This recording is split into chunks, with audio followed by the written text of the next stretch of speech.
السلام علیکم ورحمۃ اللہ وبرکاتہ۔ حدیث یاد کرنے کا کوئی ایک فائدہ بتائیے، دوسروں کو بتا سکتے ہیں۔ اس کے علاوہ اللہ تعالیٰ اس کا چہرہ تر و تازہ کر دے گا، جو خود بھی عمل کرے گا دوسروں کو بتائے گا۔ نبی صلی اللہ علیہ وسلم سے شعوری محبت پیدا ہوگی، اور کیا پیدا ہوتا؟ خوبصورتی پیدا ہوتی ہے عربی پڑھنے سے، ٹھیک ہے۔ اور مجھے جو فائدہ لگتا ہے وہ یہ کہ ایک بات جب ہم بار بار منہ سے نکالتے ہیں، اس کو یاد کرنے کے لیے اس کی تکرار کرتے ہیں، پھر کرتے ہیں، تو اس سے عمل کا سبق ملتا ہے۔ یعنی مجھے جو فائدہ ہوتا ہے، جو مجھے محسوس ہوتا ہے، وہ یہ کہ بار بار کہا جا رہا ہے فصلو فصلو فصلو، آپ ریپیٹ کرے جا رہے ہیں، تو اس سے کیا ایک دفعہ بھی آپ کا دل قبول نہیں کرے گا کہ مجھے کیا کرنا ہے؟ یعنی کہ عمل کا سبق یاد کرنے کی بات ہے کہ جو ہی ایسا کوئی موقع آئے گا تو آپ کو کیا یاد آ جائے گی؟ حدیث یاد آ جائے گی، اور حدیث آخر تک یاد آ جائے گی، اور آخر میں ہوگا فصلو، تو پھر کیا کریں گے؟ اٹھ کے نماز پڑھ لیں گے۔ تو ہمارا دین جو ہے نا، بنیادی طور پر وہ عمل کے لیے آیا ہے۔ تو آپ کچھ بھی پڑھیں، غور کریں، تدبر کریں، حفظ کریں، یاد کریں، کچھ کریں، نیت ایک ہی رکھیں، اور وہ ہے اس پر عمل۔ اور جب انسان خود عمل کر لیتا ہے نا، تو وہ اپنی بات میں سچا ہو جاتا ہے۔ ورنہ تو جو بات ہم کر رہے ہیں وہ ہمارے خلاف پڑ رہی ہے۔ ہم کہے جا رہے فصلو فصلو اور خود پڑھ نہیں رہے، تو کیا ہوگا؟ کیا کر رہے ہیں ہم؟ تو انشاءاللہ جب عمل کی نیت سے آپ پڑھیں گے، یاد کریں گے اس کو، تو اللہ تعالیٰ عمل کی توفیق بھی دے گا، اور پھر اس عمل کا فائدہ بھی ہوگا آپ کو، اور دوسروں کو کہنا بھی آسان ہوگا، اور دوسروں کا اسے ایکسپٹ کرنا بھی آسان ہوگا۔ جس بات پر آپ خود عمل نہیں کرتے، پھر وہ دوسروں سے کروانی بھی بہت مشکل ہوتی، کیونکہ اگر آپ کو خود یقین ہوتا، آپ خود عمل کرتے، تو آپ آسانی سے دوسروں سے بھی کروا لیتے۔ تو یہ نیت رکھیں گے نا، کہتے ہیں نا انما الاعمال بالنیات۔ تو جب عمل کی نیت ہوگی تو پھر اعمال کیا ہوں گے؟ عمل میں ڈھل جائیں گے نا، پھر اعمال عمل میں آ ہی جائیں گے۔ یعنی نیت ہوگی تو عمل ہوگا۔ اور اگر نیت صرف گنتی ہو کہ مجھے اتنی حدیثیں زبانی یاد ہیں کسی کو بتانے کے لیے، علم کا روب جھاڑنے کے لیے، تو پھر اس کا نقصان کیا ہوگا؟ پتہ ہے نا، سب کو پتہ ہے۔ اور جب ارادہ کریں گے اور کسی وجہ سے نہ بھی کر سکے، اگر کسی مجبوری کے تحت، تو بھی اللہ آپ کی نیت جانتا ہے کہ آپ کرنا چاہتے تھے لیکن معذور ہیں، مجبور ہیں، نہیں کر پا رہے، تو بھی آپ کو کس کا اجر مل جائے گا؟ نیت کا اجر مل جائے گا۔ تو اس لیے اچھی اچھی نیتیں اور اچھی اچھی سوچیں رکھتے رہا کریں۔ نحمده ونصلی علی رسولہ الکریم، اما بعد فاعوذ باللہ من الشیطان الرجیم، بسم اللہ الرحمن الرحیم، رب اشرح لی صدری ویسر لی امری واحلل عقدۃ من لسانی۔ حدیث نمبر 595۔ حدثنا محمود حدثنا ابو احمد حدثنا سفیان عن ابی اسحاق عن الاسود عن عبد اللہ رضی اللہ عنہ قال قرأ النبی صلی اللہ علیہ وسلم فہل من مدکر۔ محمود بن غیلان الادبی، یہ بھی آزاد کردہ غلام ہیں، ان کا ذکر پیچھے 504 حدیث میں گزر چکا ہے، اور صحابہ میں سے عبداللہ بن مسعود رضی اللہ عنہ روایت کرتے ہیں، قال کہتے ہیں، قرأ النبی صلی اللہ علیہ وسلم، پڑھا نبی صلی اللہ علیہ وسلم نے، کیسے؟ کیا؟ فہل من مدکر، یعنی اس کی دوسری قرات بھی ہے نا ذال کے ساتھ، لیکن نبی صلی اللہ علیہ وسلم کو حضرت ابن مسعود نے مدکر پڑھتے ہوئے سنا۔ سوال یہ پیدا ہوتا ہے کہ اس حدیث کا باب سے کیا تعلق ہے؟ لوط علیہ السلام کا ذکر ہو رہا ہے، آل لوط کا ذکر ہو رہا ہے، اور یہاں پر یہ آیت بیان کر دی گئی اس حدیث میں۔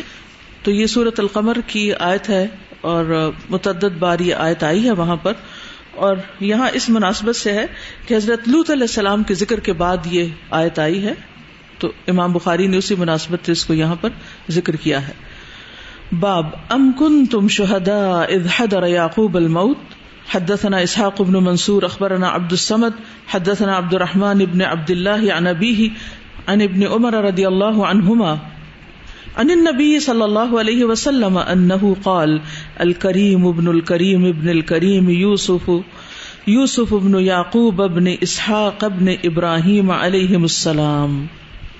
باب ام کنتم شہداء، کیا تم حاضر تھے اس وقت اذ حضر یعقوب الموت، جب یعقوب علیہ السلام پر موت آئی. اسحاق بن منصور نے روایت کیا ہے، اور پھر ابن عمر رضی اللہ عنہما سے حدیث روایت ہے ان النبی صلی اللہ علیہ وسلم، نبی صلی اللہ علیہ وسلم سے انہ قال، کہ آپ نے فرمایا الکریم ابن الکریم ابن الکریم، عزت دار کے بیٹے، عزت دار کے پوتے، یہ یوسف بن یعقوب بن اسحاق بن ابراہیم علیہم السلام ہیں.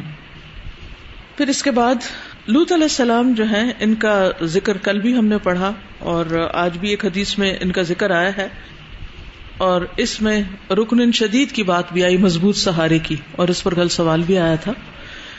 یہ ہے کہ لوط علیہ السلام کے بعد پھر جتنے بھی انبیاء آئے ان کو اللہ سبحانہ وتعالیٰ نے ایسے قبائل سے بھیجا، ایسے لوگوں میں سے اٹھایا جو صاحب ثروت تھے یا دوسرے لفظوں میں انفلوئنشل تھے.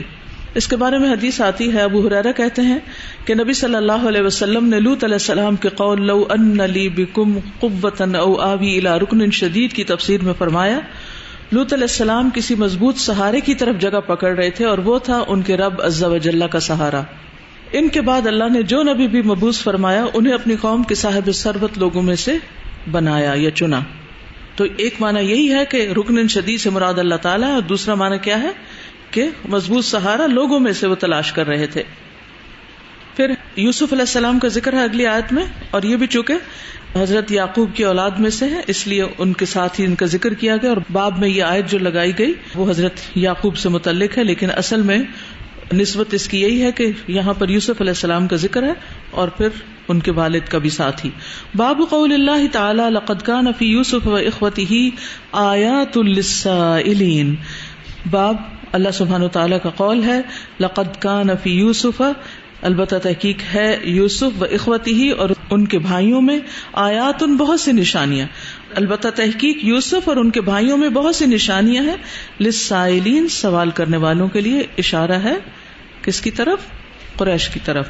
بات تو شروع ہوئی تھی اہل کتاب سے، لیکن انہوں نے قریش کو یہ بات سکھا کے بھیجی تھی کہ وہ نبی صلی اللہ علیہ وسلم سے پوچھیں، کیونکہ انہیں معلوم تھا کہ عربوں میں سے اس واقعے کو کوئی بھی نہیں جانتا. حدثني عبيد بن اسماعيل عن ابي اسامة عن عبيد الله قال اخبرني سعيد بن ابي سعيد عن ابي هريرة رضي الله عنه سئل رسول الله صلى الله عليه وسلم. عبید بن اسماعیل حدیث کو روایت کرتے ہیں اور صحابہ میں سے ابو ہریرہ رضی اللہ عنہ سئل پوچھا گیا رسول اللہ صلی اللہ علیہ وسلم، رسول اللہ صلی اللہ علیہ وسلم سے کیا پوچھا گیا؟ من اکرم الناس، لوگوں میں سب سے زیادہ معزز کون ہے، عزت دار کون ہے؟ قال اتقاہم للہ، فرمایا جو ان میں سب سے زیادہ اللہ سے تقوی رکھتا ہے. قالوا، انہوں نے کہا لیس عن ھذا نسألک، ہم اس بارے میں آپ سے نہیں پوچھ رہے. قال فاکرم الناس یوسف نبی اللہ ابن نبی اللہ ابن نبی اللہ ابن خلیل اللہ. تو نبی صلی اللہ علیہ وسلم نے فرمایا کہ لوگوں میں سب سے زیادہ معزز یوسف ہیں جو اللہ کے نبی ہیں، ابن نبی اللہ اللہ کے نبی کے بیٹے ہیں، ابن نبی اللہ اللہ کے نبی کے پوتے ہیں، یا ابن پوتے کے معنی میں ہے، ابن خلیل اللہ خلیل اللہ کے پڑپوتے ہیں. قالوا لیس عن ھذا نسألک، لوگوں نے کہا ہم آپ سے اس بارے میں نہیں پوچھ رہے. قال فعن معادن العرب تسألونی، تو کیا تم عربوں کے خاندانوں کے بارے میں مجھ سے پوچھتے ہو؟ معادن کا لفظ ہے، یہ معدن کی جمع ہے. معدن کہتے ہیں کان کو، کان مائنز، معدنیات جس سے لفظ آتا ہے. تو اشارہ ہے عرب کے جو مشہور خاندان ہے یا چنے ہوئے لوگ ہیں، قیمتی لوگ ہیں. الناس معادن، لوگ کانوں کی طرح ہیں، کان ہیں یا کانے ہیں. خیارہم فی الجاہلیت خیارہم فی الاسلام اذا فقہوا، ان میں سے جو جاہلیت میں بہترین تھے وہ اسلام میں بھی بہترین ہے جب وہ دین کی سمجھ بوجھ حاصل کر سکیں. معادن کان جو ہوتی ہے یا مائنز جو ہوتی ہیں، کوئی سونے کی ہوتی ہیں، کوئی چاندی کی ہوتی ہیں، اور کوئی اس کے علاوہ دھاتوں کی ہوتی ہیں. یعنی ساری کانیں ایک جیسی نہیں ہوتی، اسی طرح سارے لوگ بھی ایک جیسے نہیں ہوتے. اللہ سبحانہ وتعالیٰ نے لوگوں میں مختلف طرح کے پوٹینشیل رکھے ہیں، ہر ایک کے اندر الگ قسم کے مزاج ہیں، خصوصیات ہیں، قابلیتیں ہیں. تو اس لیے اگر انسان یہ سمجھ لے کہ کون کیا ہے، کون سونا ہے اور کون چاندی ہے اور کون پیتل ہے، تو پھر اس کے مطابق اس سے استفادہ کر سکتا ہے. اور یہ پہچان بھی ہر ایک کے اندر نہیں ہوتی. بعض لوگ واقعی سونا ہوتے ہیں لیکن لوگ ان کو کوئی اہمیت نہیں دیتے، کیونکہ سونے کی کان جب تک اس کی کھدائی نہیں ہوتی ڈگ نہیں کیا جاتا، اور بہت دور تک جب تک نہیں جاتے تو اس میں سے سونا نہیں نکلتا.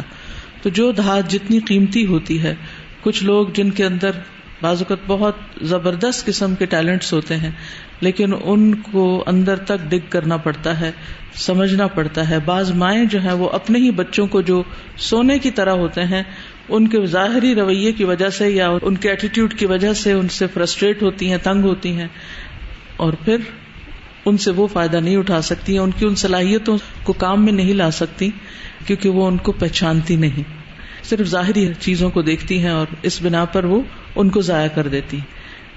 کئی دفعہ ہو سکتا ہے آپ ایسے پہاڑ کے پاس سے گزرے ہو جس کے اندر بہت قیمتی دھات ہو کوئی، لیکن آپ نے صرف ظاہر پہ معاملہ کیا، بظاہر آپ کو کچھ نظر نہیں آیا، لہٰذا آپ وہاں رکے نہیں، آپ نے توجہ ہی نہیں کی. تو نبی صلی اللہ علیہ وسلم کا یہ فرمان جو ہے یہ بہت ہی قیمتی ہے اور اس میں بہت حکمت پوشیدہ ہے، اور اس سے اگر ہم استفادہ کریں تو لوگوں کے ساتھ معاملہ کرنے میں صبر و تحمل آ جائے، اور لوگوں کی صلاحیتوں کو نکھارنے میں خاص طور پر. اور اس اعتبار سے بھی یہ بات بڑی اہم ہے کہ جو لوگ دین کا کام کرتے ہیں انہیں بہت صبر و تحمل چاہیے ہوتا ہے سونے کی کانوں سے سونا نکالنے کے لیے. اور دوسری بات یہ کہ ہر شخص برابر نہیں ہوتا، ہر شخص ایک طرح نہیں ہوتا، لہذا ہر ایک سے سب کو ایک لاٹھی سے نہیں ہانکا جا سکتا اور سب سے ایک جیسی توقع نہیں رکھی جا سکتی. پھر قیمتی ترین ہونے کے باوجود، موسٹ انٹیلیجنٹ ہونے کے باوجود بھی جو معیار رکھا گیا وہ کیا ہے؟ اذا فقہوا، جتنا بھی کوئی ذہین ہو، دنیاوی اعتبار سے کتنا بھی کوئی قابل ہو، لیکن اس کی اللہ سبحانہ و تعالیٰ کی نظر میں ویلیو اسی وقت ہے جب وہ دین میں سمجھ بوجھ پیدا کرے گا. اس سے یہ بھی پتہ چلتا ہے کہ کسی انسان کی صلاحیتیں، قابلیتیں صحیح معنوں میں اسی وقت صحیح جگہ استعمال ہوتی ہیں، اور ان کا صحیح فائدہ آخرت میں اسی وقت ہو سکتا ہے جب وہ دین کی سمجھ بوجھ رکھتے ہیں. بہت سے لوگ بہت زبردست قابلیتوں کے مالک ہو سکتے ہیں لیکن دین کی سمجھ نہ ہونے کی وجہ سے وہ اپنا نقصان کر بیٹھتے ہیں. اور فقیہ کا لفظ جو ہے یہ علم نہیں ہے کہ جب وہ دین کا علم حاصل کر لیں. علم تو بہت سے لوگ حاصل کر لیتے ہیں لیکن دین کی سمجھ بوجھ، حکمت اور کس چیز پر کیسے عمل کرنا ہے، کس انسان کے ساتھ کیسے معاملہ کرنا ہے، یہ اگین پھر ایک سمجھ بوجھ کی بات ہے. کیونکہ صرف علم حاصل کر لینے سے اور علامہ بن جانے سے اور بڑی بڑی ڈگریاں لے لینے سے انسان کے اندر ضروری نہیں کہ یہ صلاحیت پیدا ہو. ہاں، اگر وہ قرآن میں غور و فکر اور تدبر کرتا ہے، نبی صلی اللہ علیہ وسلم کے فرامین میں غور و فکر اور تدبر کرتا ہے، کیونکہ حدیث پڑھے بغیر حکمت تو آ ہی نہیں سکتی، کیونکہ یہ سراسر حکمت ہے. یعنی کتاب اللہ کے بعد حدیث رسول صلی اللہ علیہ وسلم جو ہے یہ حکمت کی باتیں ہیں، اس سے انسان حکمت سیکھتا ہے. اور حکمت کیا ہے اور دین میں سمجھ بوجھ اس سے پیدا ہوتی ہے کہ کس وقت کیا کرنا ہے، کس شخص کے ساتھ کیا کرنا ہے، کس موقع پہ کیا کرنا ہے. بعض اوقات ہم کسی بڑی اچھی نیت سے اچھے کام کرنے کے لیے ایسا بھونڈا طریقہ اختیار کرتے ہیں کہ جو ہے اس کو بھی لٹا بیٹھتے ہیں، جو ہے اس کا بھی نقصان کر بیٹھتے ہیں. تو بے وقوفی کی انتہا ہوتی ہے نا، وہ حکمت نہیں ہوتی، وہ سمجھ بوجھ نہیں ہوتی. تو اللہ سبحانہ و تعالیٰ سے سمجھ بوجھ مانگنی چاہیے کہ اللہ مجھے حکمت عطا کر، اللہم فقہنا فی الدین. کیونکہ یہاں اذا فقہوا کی شرط لگا دی گئی ہے. جتنی آپ کو دین کی سمجھ آتی جائے گی، اب جیسے حسد کی بھی ابھی بات ہوئی تو اس کا بھی تعلق کس سے ہے؟ اسی سے ہے. اگر دین کی سمجھ ہو تو سوال پیدا نہیں ہوتا کہ پھر انسان ایسی حرکتیں کرے. دین پڑھ کے پڑھا تو ہے، سمجھا نہیں، سمجھنا ضروری ہے.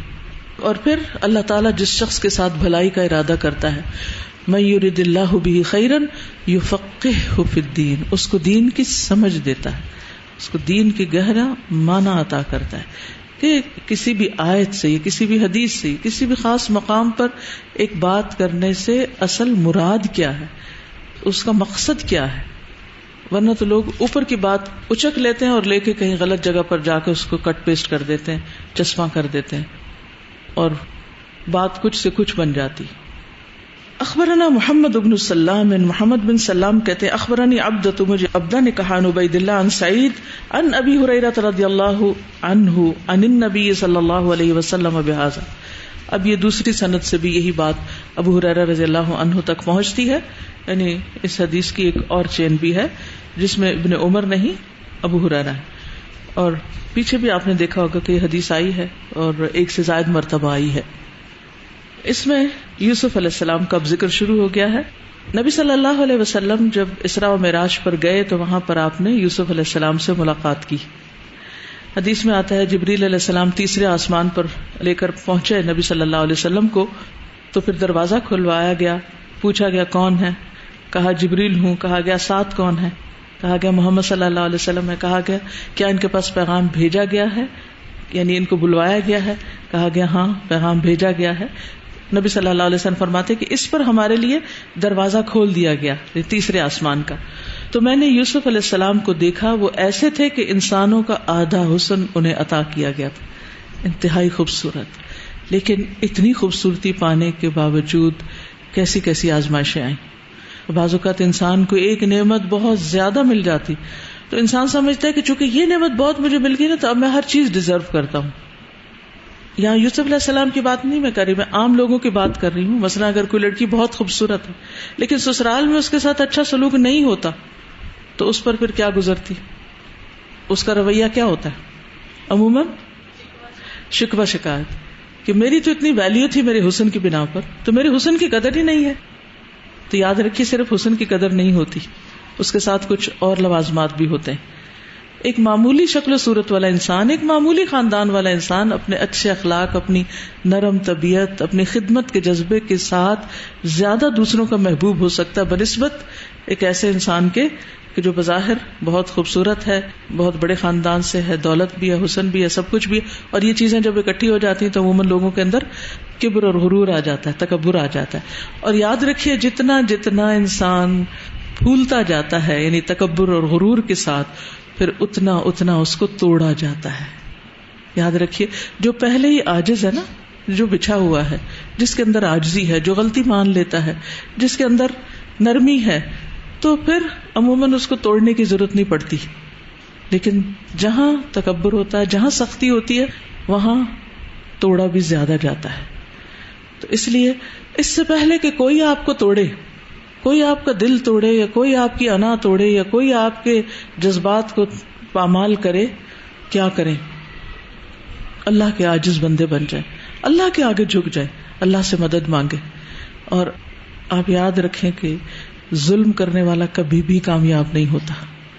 اگر کوئی دوسرا فریق آپ پر ظلم بھی کر رہا نا, اگر آپ کو یہ یقین ہے کہ دوسرا زیادتی کر رہا ہے, جو کہ عموماً یہی ہوتا ہے نا, انسان جب ٹوٹتا ہے تو اسے لگتا ہے کہ دوسرا میرے پر زیادتی کر رہا ہے, لیکن سوچنے کی بات ہے اللہ نے اس کو آپ پر کیوں مسلط کر دیا. آپ اللہ کے آگے جھک جائیں, اللہ کو پکاریں, پھر اللہ ہی کی مدد آئے گی تو ظلم ختم ہوگا. پھر اللہ کی مدد جب آ جائے گی تو پھر کسی کے مجال نہیں کہ کوئی آپ کو کچھ کہے.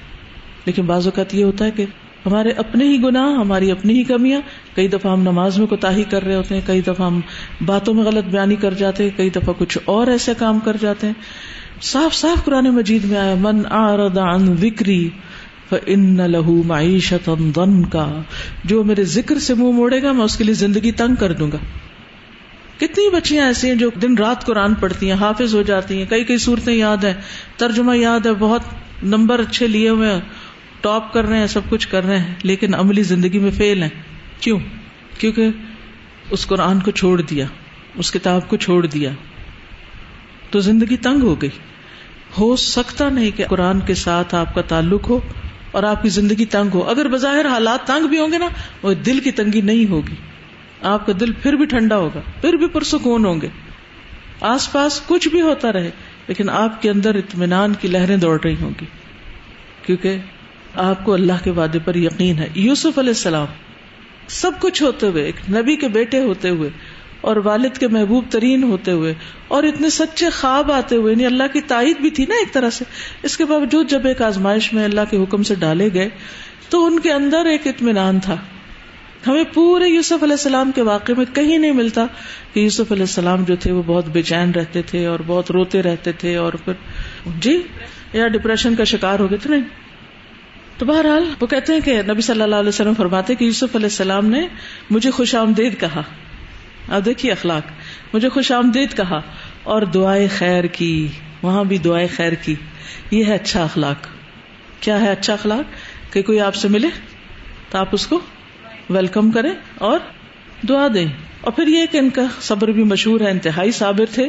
رسول اللہ صلی اللہ علیہ وسلم نے فرمایا مجھے اپنے بھائی یوسف علیہ السلام اللہ ان کو معاف فرمائے, ان کے صبر اور کشادہ دلی پر بڑا تعجب ہے. یعنی کہ آپ کے اندر نہیں تھا, آپ کے اندر تو بہت زیادہ تھا, لیکن آپ دوسروں کی اچھے اخلاق سے متاثر بھی ہوتے تھے. مجھے ان کے صبر اور کشادہ دلی پر بڑا تعجب ہے. جب ان کی طرف خواب کی تعبیر بیان کرنے کا پیغام بھیجا گیا, اگر میں وہاں ہوتا تو تعبیر بیان کرنے سے پہلے جیل سے باہر نکل آتا. بس ان کے صبر اور فیاضی پر بڑا تعجب ہے. دوبارہ آپ نے فرمایا اور اللہ تعالیٰ ان کو معاف فرمائے. ان کے پاس ایک آدمی آیا تاکہ وہ باہر نکل آئے, لیکن وہ اس وقت تک نہ نکلے جب تک ان پر ان کے عذر کی وضاحت نہیں کر دی گئی. اگر میں ہوتا تو دروازے کی طرف لپک پڑتا, اور اگر اپنے آقا کے پاس میرا تذکرہ کرنا والی بات نہ ہوتی تو وہ جیل میں نہ ٹھہرتے. یعنی انہوں نے مدد مانگی تھی نا کسی اور سے, جب وہ غیر اللہ سے پریشانی کا ازالہ چاہ رہے تھے.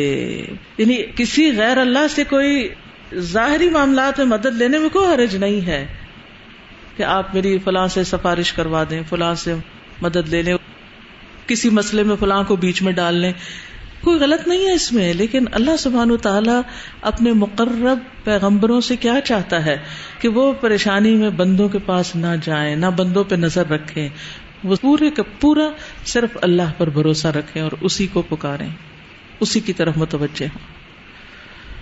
مقربین کی یہی صفات ہوتی ہے. اسی لیے کہا جاتا ہے نا کہ حسنات الابرار سیئات المقربین, جو ابرار کی نیکیاں ہوتی ہیں وہ مقربین کی سیئات شمار ہو جاتی ہیں, اور پھر ان سے بھی ان کو پاک کر دیا جاتا ہے اور ان کے درجات بلند کر دیے جاتے ہیں. حدثنا بدل ابن المحبری 598 حدیث ہے. اچھا ایک اور بات یاد رکھیے کہ یوسف علیہ السلام کے علاوہ ان کی والدہ بھی بڑی خوبصورت تھی. ایک حدیث سے پتہ چلتا ہے, صحیح الجامع صغیر کی حدیث ہے, یوسف علیہ السلام اور ان کی والدہ کو آدھا حسن دیا گیا تھا, یعنی کہ ماں بھی خوبصورت تھی. اور اہل جنت کو یوسف علیہ السلام جیسا حسن ملے گا, جنتی ایسے حسین ہوں گے. یہ صحیح الترغیب والترہیب کی حدیث ہے.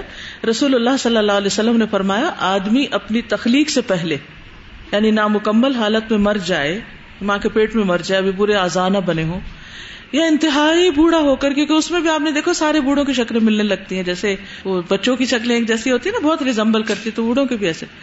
تو چاہے کوئی معذور بھی ہو, یعنی اس کے پورے اعضاء نہیں بنے ہوئے, یا کوئی انتہائی بوڑھا ہو, دونوں صورتوں میں جب جنت میں لوگ پیدا کیے جائیں گے, یعنی اٹھائے جائیں گے, تو ان کی عمریں ان دو عمروں کے درمیان ہوگی, یعنی بالکل بچپن اور بڑھاپے کے درمیان, یعنی 30 سال کی عمر کا جوان بنا کر ان کو اٹھایا جائے گا.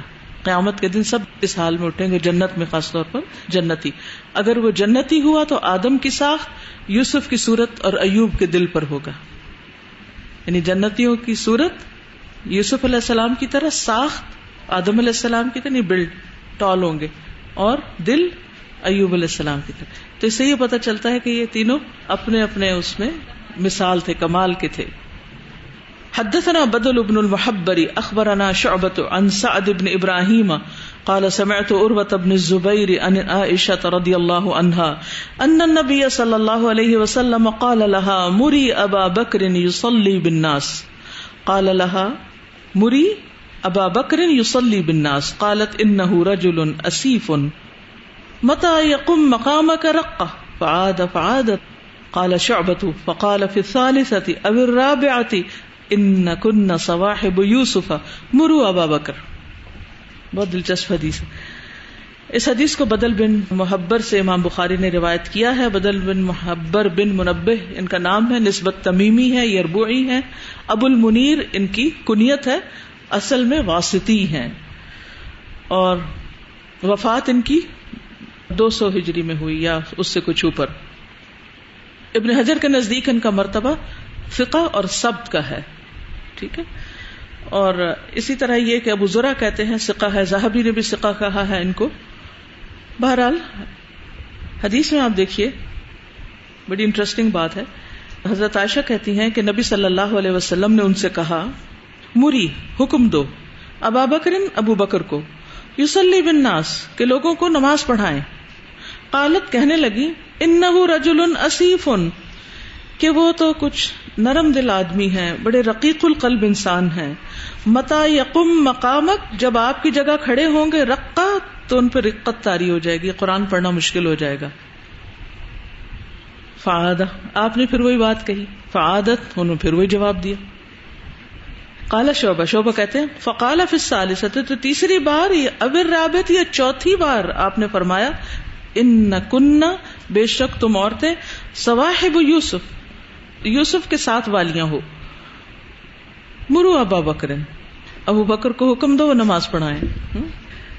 اب آپ دیکھیے کہ اگر نبی صلی اللہ علیہ وسلم کے گھر میں یہ تکرار ہو رہی ہے, نبی صلی اللہ علیہ وسلم ایک حکم دے رہے ہیں, وہ اپنی رائے دے رہی ہیں, وہ پھر وہی بات دہرا رہے ہیں, وہ پھر اپنی رائے دے رہی ہیں, وہ پھر وہی حکم دے رہے ہیں, پھر وہ اپنی بات دہرا رہی ہیں, کیونکہ وہ ان کے باپ ہے نا دوسری طرف, تو وہ سمجھتی تھی کہ میں جو کہہ رہی ہوں میرا مشورہ بہت اچھا ہے. نبی صلی اللہ علیہ وسلم کا طرز عمل دیکھیے, آپ نے ان کو ڈانٹا نہیں, آپ نے ان پہ غصہ نہیں کیا, بس ایک بات کہہ دی. اور وہ بات کیا تھی کہ تم خواتین کی جو عادت ہے نا وہ وہی ہے جو یوسف علیہ السلام کو جن عورتوں سے واسطہ پڑا تھا ان کی عادت. وہ کیا تھی کہ وہ یوسف علیہ السلام پر فریفتہ تھی اور اس پر بے جا اصرار کرنے والی تھی, یعنی اصرار کی وجہ سے کہ وہ کسی کے سمجھانے اور اس میں نہیں آنے والی تھی, جو ان کے دل میں تھا, یہ جو انہوں نے سوچا تھا بس وہی سوچ لیا تھا. اور خاص طور پہ امراۃ العزیز نے, تو اس سے عورتوں کی نیچر بھی پتہ چلتی ہے, اور اس سے گھر کے اندر شوہر بیوی کے درمیان اور پھر خاص طور پہ میکا انوالو ہو جائے یا باپ سے متعلق کوئی بات ہو تو پھر لڑکی کا طرز عمل کیا ہوتا ہے. دونوں فریقوں کو سمجھنے کی ضرورت ہے. عورت کی کمزوری کو بھی سمجھنے کی ضرورت ہے کہ وہ اپنے ماں باپ کے بارے میں بڑی حساس ہوتی ہے, یعنی بعض اوقات وہ اپنی جان پہ بہت کچھ سہ لیتی ہے سسرال میں, لیکن جب اس کے ماں باپ پر کوئی بات آتی ہے تو پھر کیا ہوتا ہے, بہت سخت ری ایکشن ہوتا ہے, اور بعض اوقات اس کے بڑے خطرناک نتائج ہوتے ہیں, تو پھر وہ بڑے بڑے سٹیپ لے لیتی, بڑے بڑے فیصلے کر جاتی. تو کسی بھی معاملے میں کبھی بھی یہ غلطی نہ کریں. بچی کے والدین کے معاملے میں بہت احتیاط برتیں. دوسری بات یہ ہے کہ حضرت عائشہ جو کچھ کہہ رہی تھی وہ اپنی جگہ صحیح کہہ رہی تھی, لیکن نبی صلی اللہ علیہ وسلم اس سے بہتر سوچ رکھتے تھے, وہ دور تک سوچ رہے تھے. حضرت عائشہ قریب کی بات سوچ رہی تھی, وہ نرم دل ہیں, وہ رونے والے. حضرت ابو بکر کا نماز میں رونا تو آپ کو پتہ ہی ہے وہ ایک اور مقام پر تھا نا, کہ مکہ میں حضرت ابو بکر نے اپنے گھر میں ایک جگہ بنائی ہوئی تھی اور وہ اس میں نماز پڑھا کرتے تھے اور بہت روتے تھے قرآن پڑھتے ہوئے. تو قریش کی عورتیں اور بچے جو تھے وہ جھمگٹا لگا لیتے تھے, تو وہ اس سے متاثر ہوتے تھے کہ یہ کیا پڑھتے ہیں اور کیوں روتے ہیں اتنا. تو حضرت عائشہ اپنی جگہ ایک صحیح فیکٹ بیان کر رہی تھی کہ یہ حقیقت ہے, لیکن نبی صلی اللہ علیہ وسلم یہ دیکھ رہے تھے نا کہ اگر ابو بکر نہیں تو پھر کون, کیونکہ آپ کے ذہن میں کیا تھا کہ آپ کے بعد پھر امامت کون کرائے, خلیفہ کون ہو, آپ اس چیز کو بھی سوچ رہے تھے. تو بعض اوقات ایک لیڈر جو ہوتا ہے یا ایک خاندان کا جو بڑا ہوتا ہے, یا بعض اوقات شوہر ہی ہو سکتا ہے یا اور کوئی خاندان کا بزرگ ہو سکتا ہے, وہ چیزوں کو کسی اور بڑے پرسپیکٹو میں دیکھ رہا ہوتا ہے اور اس کے مطابق بات کر رہا ہوتا ہے. تو ایسی صورت میں انسان کو کیا کرنا چاہیے کہ کسی بھی معاملے میں آپ اپنا مشورہ دے دیں اور اس کے بعد خاموشی اختیار کر لیں اور برداشت کر جائیں.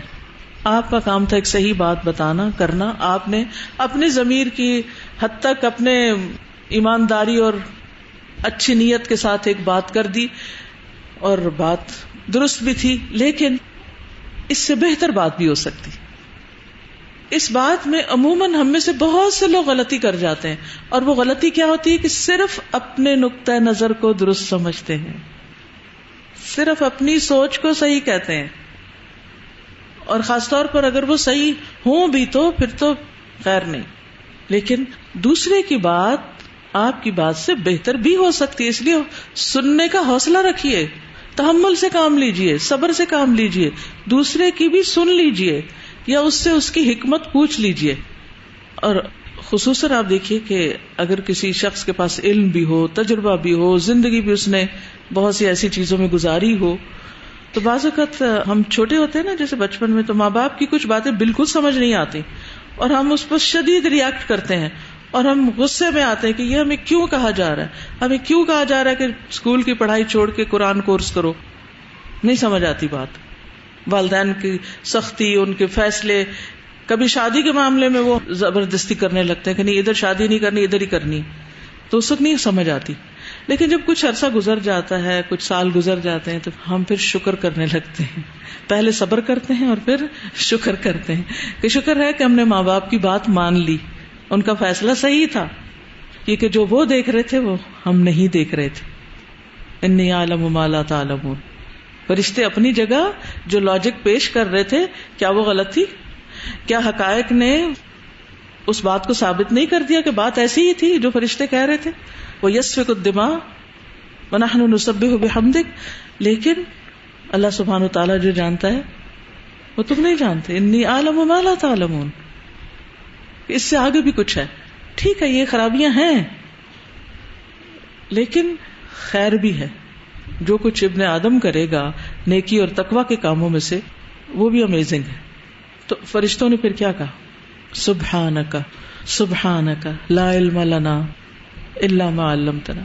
ہمیں تو بس اتنا ہی پتا ہے جو تو نے ہمیں بتا دیا ہے. ہمارا علم تو بس کتابی ہے، ہم نے جو کتابوں میں پڑھ لیا ہمیں تو بس اتنا ہی پتا ہے، آپ زیادہ جانتے ہیں.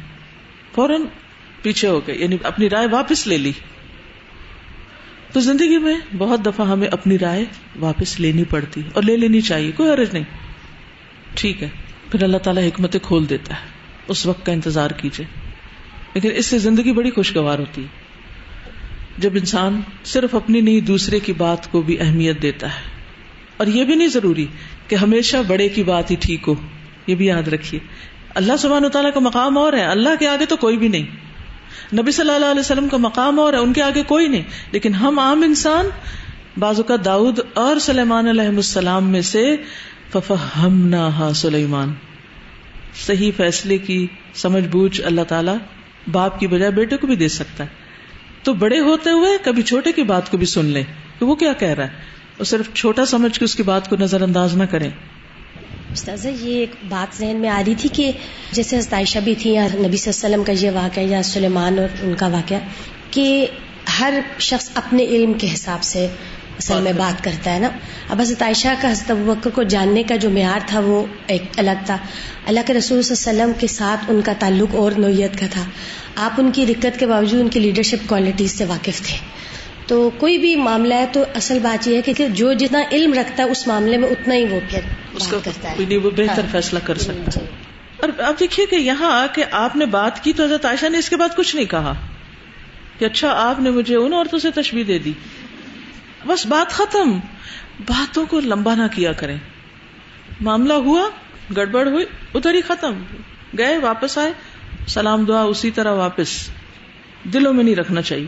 حدثنا الربيع بن يحيى حدثنا زائدة عن عبد الملك بن عمير عن ابي بردة ابن ابي موسى عن ابيه قال مرض النبي صلى الله عليه وسلم فقال مروا ابا بكر فليصلي بالناس فقالت عائشة ان ابا بكر رجل كذا فقال مثله فقالت مثله فقال مروا ابا بكر فان كنا صواحب يوسف فاما ابو بكر في حياة النبي صلى الله عليه وسلم فقال حسین عن زائدة رجل رقیق. حدیث کو ربیع بن یحییٰ نے بیان کیا ہے. ربیع بن یحییٰ اشنانی ہے، امام ہے، حافظ ہیں، ثقہ ہیں اور حجت ہیں، بصری ہیں. ابو الفضل کنیت ہے اور مرئی اور بصری ان کی نسبت ہے، اور 90 سال ان کی عمر تھی. ذہبی نے کہا یعنی طویل عمر پا کر فوت ہوئے. حدیث پچھلی حدیث سے ملتی جلتی ہے. بیان کیا ہے ابو موسیٰ نے اپنے والد سے، یعنی اپنے والد ابو موسیٰ اشعری سے بیان کیا ہے انہوں نے، یعنی ابو بردہ نے، کہ نبی صلی اللہ علیہ وسلم بیمار ہو گئے. مرض النبی صلی اللہ علیہ وسلم فقال مروا ابا بکر، تو فرمایا کہ ابو بکر کو حکم دو، فلیصلی بالناس، کہ لوگوں کو نماز پڑھائیں.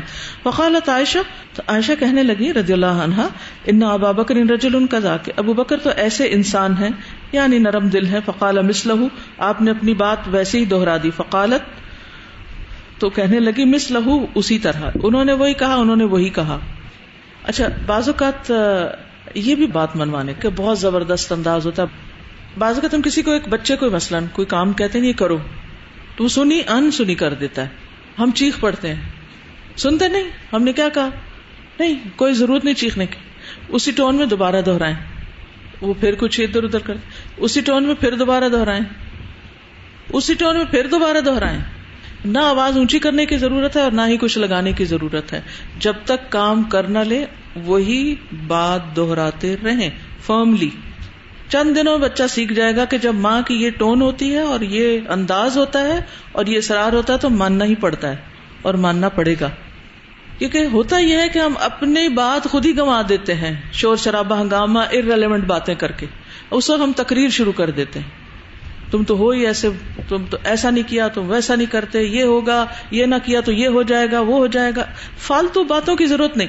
نبی صلی اللہ علیہ وسلم کی ساری جو احادیث ہیں، اس میں خاص طور پر جو چیز بڑی خوبصورت نظر آتی ہے وہ یہ کہ جامع کلام ہے، ضرورت کی تکرار ہے، فالتو ایکسٹرا فضول قسم کی کوئی بات نہیں ہے.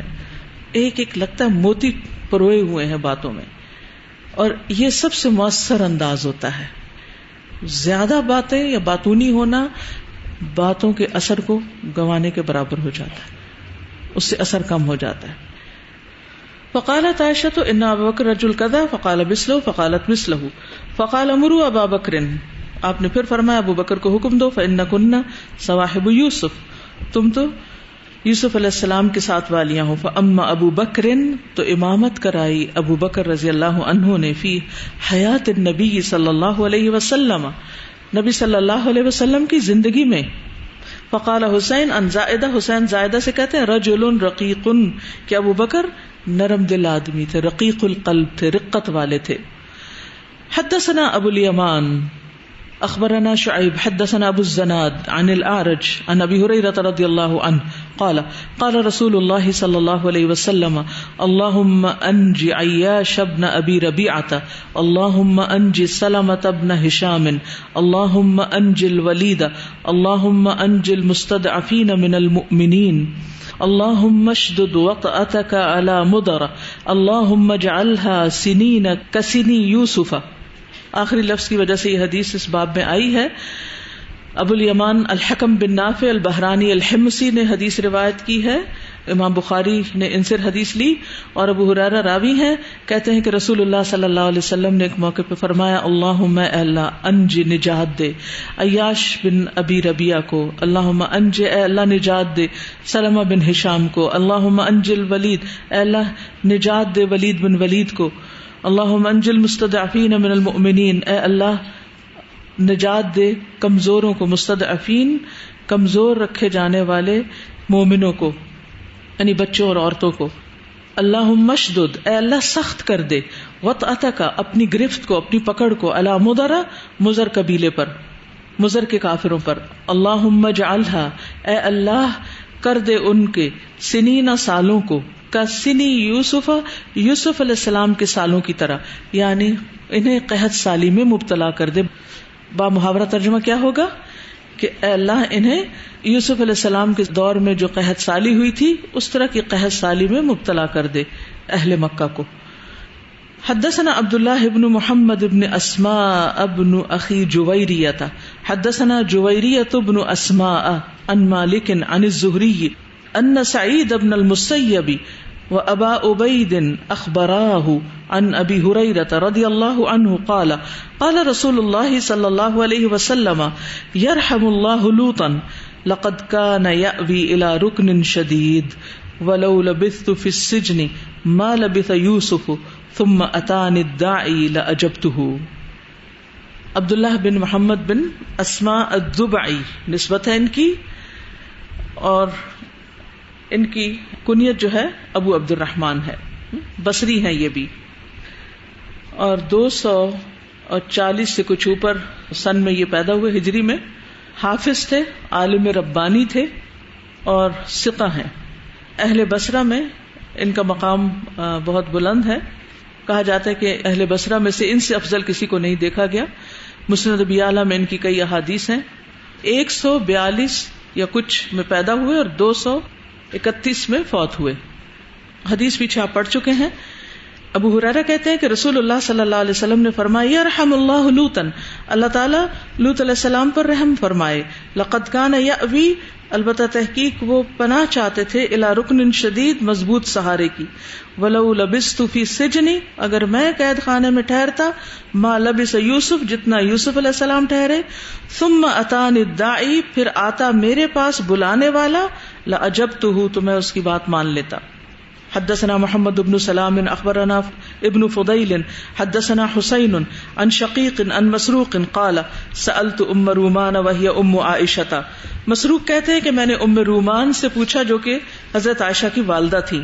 اما قیل ما فیہا ما قیل، کہ حضرت عائشہ کے بارے میں جو کچھ بھی کہا گیا تو ام رومان سے اس واقعے کے بارے میں پوچھا. قالت، وہ کہنے لگی، بینما انا مع عائشہ، اس اسنا میں کہ میں عائشہ کے ساتھ بیٹھی ہوئی تھی، جالستانی یعنی ہم دونوں ہی بیٹھی ہوئی تھی، اذ ولجت علینا امرأۃ من الانصار، کہ داخل ہوئی ہم پر، ولج ولوج ہوتا ہے نا تنگ جگہ داخل ہوئی ہم پر انصار کی ایک عورت. وہی تقول، اور وہ کہہ رہی تھی، فعل اللہ بفلان وفعل، اللہ فلاں کے ساتھ ایسا اور ایسا کرے، یعنی اس کا برا کرے، وفعل، اور اللہ نے کر ہی دیا. قالت، کہنے لگی، فقلت، تو میں نے کہا، لما، کیوں؟ قالت، وہ کہنے لگی، انہ نما ذکر الحدیث، بے شک اسی نے مشہور کر دیا ہے اس بات کا ذکر، یعنی حضرت عائشہ پہ الزام کا ذکر. نما کو تو نشو نما دی ہے، بڑھا دیا ہے، مشہور کر دیا ہے. فقالت عائشہ، تو عائشہ رضی اللہ تعالی عنہا کہنے لگی، ایو حدیث، کون سی بات؟ فاخبرتھا، تو اس عورت نے حضرت عائشہ کو اس بات کی خبر دی. قالت، حضرت عائشہ کہنے لگی، فسمعہ ابو بکر ورسول اللہ صلی اللہ علیہ وسلم، اس بات کو ابو بکر یعنی میرے والد اور میرے شوہر رسول اللہ صلی اللہ علیہ وسلم نے بھی سن لیا، ان تک بھی یہ بات پہنچی ہوئی ہے، کیونکہ اس وقت تک انہیں خود بھی نہیں خبر تھی کہ کیا باتیں ہو رہی ہیں. قالت نعم، وہ عورت بولی، جی ہاں.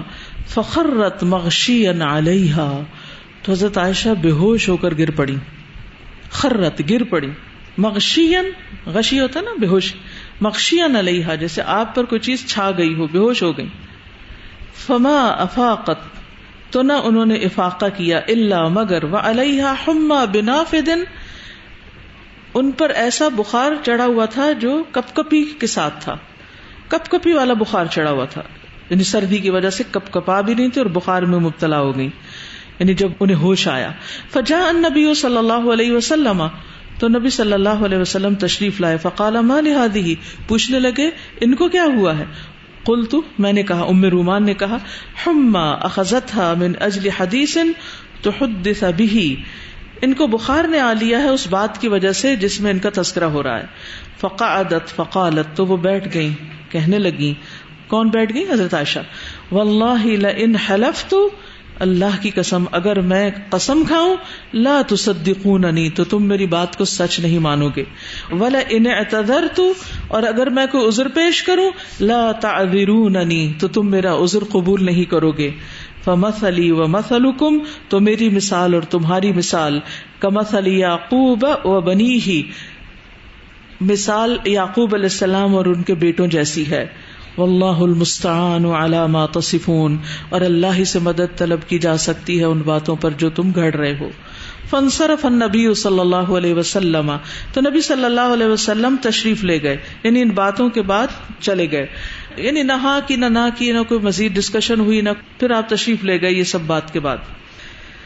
فانزل اللہ ما انزل فاخبرها، تو اللہ نے اتارا جو بھی اللہ نے اتارا، یعنی وہ 15 آیات اتری حضرت عائشہ کی فیور میں. فاخبرها، تو نبی صلی اللہ علیہ وسلم نے ان کو خبر دی اس کے بارے میں حضرت عائشہ کو. فقالت، تو کہنے لگی، بحمد اللہ، اللہ کا شکر ہے، لا بحمد احد، کسی اور کی تعریف نہیں، کسی اور کا شکریہ نہیں. تو یہاں پر چونکہ حضرت یوسف اور ان کے بھائیوں کا ذکر ہے، اس مناسبت سے یہ حدیث اس باب میں امام بخاری لائے ہیں. ایک اور روایت میں آتا ہے کہ حضرت یعقوب کا نام انہیں نہیں یاد آ رہا تھا تو انہوں نے حضرت یوسف کے والد کہہ دیا وہاں پر کہ میرا معاملہ بھی یوسف کے والد کی طرح ہے، یعنی غم کی مماثلت کی وجہ سے. یہاں پر ہم دیکھتے ہیں کہ یعقوب علیہ السلام کا ذکر ہوا ہے. یہ مسجد اقصی کے بانی ہیں حافظ ابن کثیر نے البدایہ میں یہ بات بالیقین کہی ہے کہ اسرائیل جو یعقوب بن اسحاق بن ابراہیم تھے وہ پہلے تھے جنہوں نے مسجد اقصیٰ کی تعمیر کی، اور یہ کہ سلیمان علیہ السلام نے بعد میں اس کی تجدید کی تھی. یعنی جس طرح ابراہیم علیہ السلام نے وہ گھر بنایا تھا تو یعقوب علیہ السلام نے اس کو بنایا تھا، اور سلیمان علیہ السلام نے اس کو دوبارہ یعنی اس کی رینوویشن کی تھی. یعقوب علیہ السلام نے بیماری سے شفا کے لیے نظر بھی مانی تھی. کیا نظر مانی تھی؟ کہ میں اب کیا نہیں کھاؤں گا، اونٹ کا دودھ اور خرگوش کا گوشت. لیکن پھر بنی اسرائیل نے ان چیزوں کو اپنے لیے کیا کر لیا؟ حرام کر لیا. تو چوتھے پارے کے شروع میں آتا ہے نا فَأْتُوا بِالتَّوْرَاةِ فَاتْلُوهَا إِن كُنتُمْ صَادِقِينَ، کیونکہ انہیں یہ دونوں چیزیں بہت پسند تھیں. تو انہوں نے کہا تھا کہ جب میری بیماری ٹھیک ہو گئی یا بیماری سے بچنے کے لیے میں اپنی محبوب ترین کھانے کی چیز اور محبوب ترین پینے کی چیز چھوڑ دوں گا. پھر وہ ٹھیک ہو گئے تھے. تو پیغمبر جو کرتے ہیں پھر بعد میں وہی چیز شریعت بن جاتی ہے. یعنی لوگ اس کو اپنے لیے حکم کے طور پر لے لیتے ہیں، لیکن یہ تھا کہ وہ صرف حضرت یعقوب کا ذاتی عمل تھا، انہوں نے اپنے لیے اس کو حرام قرار دیا تھا، بنی اسرائیل کے لیے حرام نہیں تھا. آج کے لیے اتنا ہی کافی ہے. دل تو تھا کہ تھوڑا اور پڑھا دیتی، لیکن دل کی کیا بات، ہر بات دل کی تھوڑی مانی جا سکتی. سبحانک اللہم و بحمدک اشہد ان لا الہ الا انت استغفرک و اتوب الیک. السلام علیکم و رحمۃ اللہ وبرکاتہ. بسم